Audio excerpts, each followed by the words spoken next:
Nama saya Anissa Novia Suciati dari MPI 3B.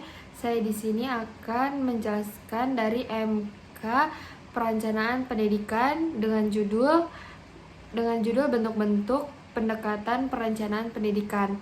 Nah, di dalam judul bentuk-bentuk perencanaan pendidikan ini ada juga beberapa subtema. Yang pertama yaitu pendekatan kebutuhan sosial, yang kedua pendekatan sosial justice, yang ketiga pendekatan demografis, yang keempat pendekatan school mapping, dan yang terakhir pendekatan intra-educational extrapolationship.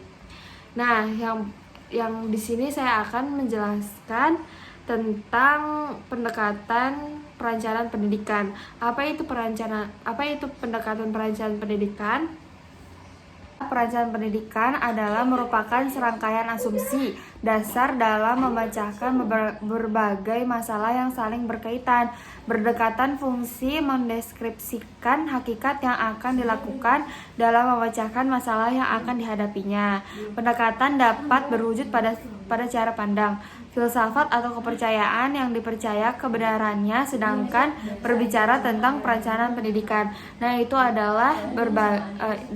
adalah sebuah penjelasan dari pendekatan perencanaan pendidikan, dan ada pula metode-metode perencanaan pendidikan.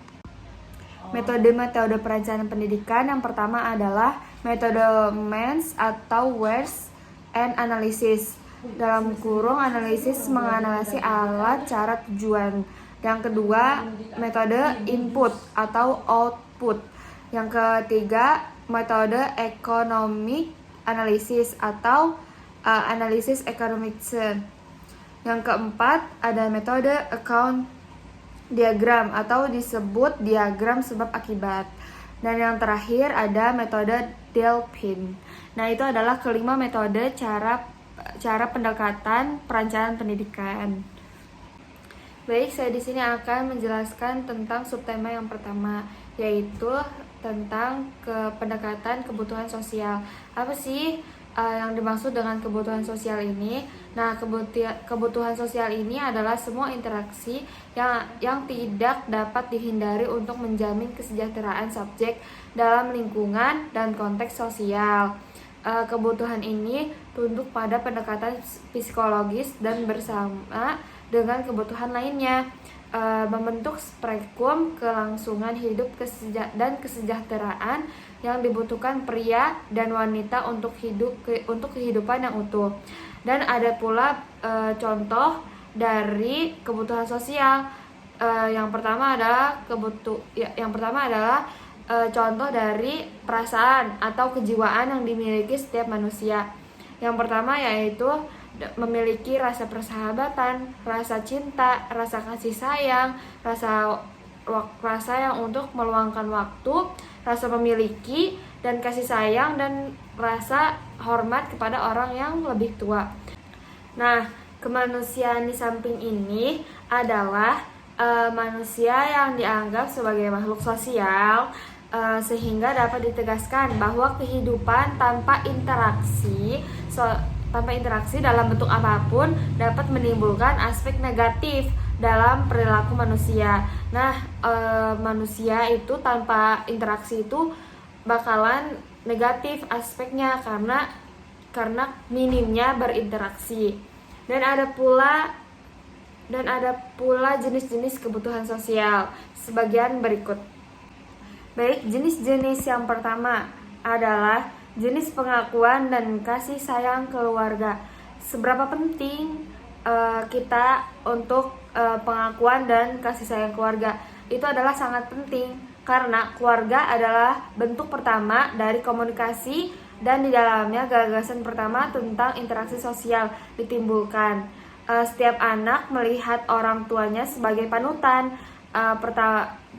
pertama, karena orang tua termasuk ibu itu adalah orang yang pertama yang kita lihat dan yang pertama mengajari kita bagaimana caranya berbicara, merangkak, dan lain sebagainya. Dalam hal rangsangan ini dapat respon sosial. Nah, yang kedua adalah hubungan formal, persahabatan dan hubungan formal. Tingkat interaksi ini jauh lebih horizontal karena karakter otoriter yang mungkin ada di dalam inti keluarga memudar. Nah, ini biasanya terdapat pada orang-orang yang broken home karena kurangnya kasih sayang terhadap keluarga. Terus hubungan yang bersahabatan kemungkinan persepsi yang lebih baik tentang lingkungan sosial serta mempromosikan tingkat tempat yang lebih tinggi. Jadi dengan bersahabat, dengan teman yang saling mendukung, itu juga dapat meningkatkan kebutuhan sosial pada diri kita masing-masing. Dan ada pula jenis-jenis yang terakhir, yang ketiga, yaitu hubungan cinta dan rekatnya tentang cinta kita kepada seseorang. Kenikmatan, kasih sayang, dan saling pengakuan dalam lingkungan intrik sangat penting bagi manusia dalam perjalanannya melalui kehidupan di masyarakat. Karena kita merasa disayangi oleh orang tua, oleh sahabat, oleh juga suami atau pacar yang mempunyainya, kita juga bakal merasakan itu adalah kebutuhan sosial yang dimiliki setiap manusia. Karena kita semua itu butuh untuk disayangi dan diperhatikan. Itu adalah sebuah kebutuhan sosial yang harus dimiliki oleh setiap manusia. Baik, ada pula yang kedua, yaitu pendekatan keadilan sosial atau social justice. Social justice atau keadilan sosial. Nah, di sini adalah yang diartikan keadilan sosial ini yang diartikan sebagai suatu keadaan yang menggambarkan bahwa hasil pembangunan dapat dinikmati oleh seluruh rakyat Indonesia. Jadi, keadilan sosial ini adalah sangat penting untuk masyarakat agar jauh lebih menyadari diri untuk menjaga alam sekitar dan menjaga lingkungan sekitar kita, termasuk jangan membuang sampah sembarangan, menebang pohon sembarangan, dan lain sebagainya. Nah, materi yang ketiga adalah pendekatan demografis. Apa sih demografis ini? Kenapa sangat penting di Indonesia? Nah, saya di sini akan menjelaskan demografis adalah sebuah penelitian terhadap populasi masyarakat berdasarkan beragam faktor. Adapun beberapa faktor yang biasa digunakan untuk meneliti suatu demografis, terutama dalam marketing seperti umur, jenis kelamin, hingga pekerjaan. Dan ada pula beberapa alasan mengapa demografis ini sangat penting untuk dipelajari. Dua kutipan dari menurut para ahli, yaitu informasi dari demografis, kemungkinan bisnis untuk memprediksi ukuran target marketnya, sehingga memungkinkan bisnis untuk membuat strategis bisnis dan marketing plan yang tepat sasarannya. Alasan yang kedua, yaitu demografis memungkinkan bisnis untuk melakukan riset pasar secara akurat, sehingga membantu bisnis untuk mengetahui konsumen yang akan tertarik pembeli produk atau layanannya. Baik, materi yang keempat adalah school mapping. School mapping adalah pemetaan sekolah dalam perencanaan pendidikan.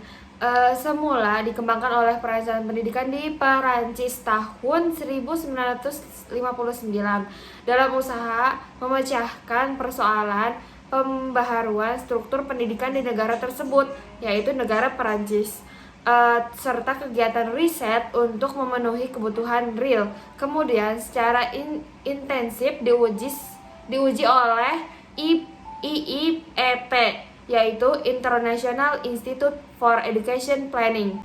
Baik, ada pula proses pemetaan merupakan kegiatan yang tahapannya meliputi beberapa school mapping ini, yaitu yang pertama penyusunan data statistik yang diperlukan, data rutin ataupun tidak rutin, dan yang kedua